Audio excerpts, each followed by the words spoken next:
Right now, there's 5 full-time in here, and we sort of had conversations earlier this week. We're a big believer in cross-training. I don't have people that are here for 6 months or a year and a half and gone and down the road.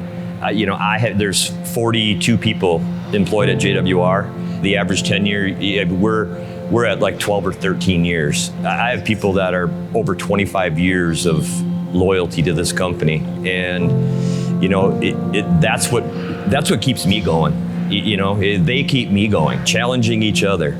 You have that employee that's been with you, and they want to learn and grow as well. And you have to allow them to do that. And we're a small company.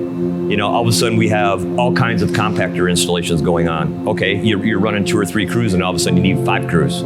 I can pull a guy out of here, 2 guys out of the fab shop, whatever, pair them up, and they go out and get it done. Larger service jobs, they're all great guys. Everybody jumps in where they can jump in. And that's another key to the success of our company and, the group of people that we have.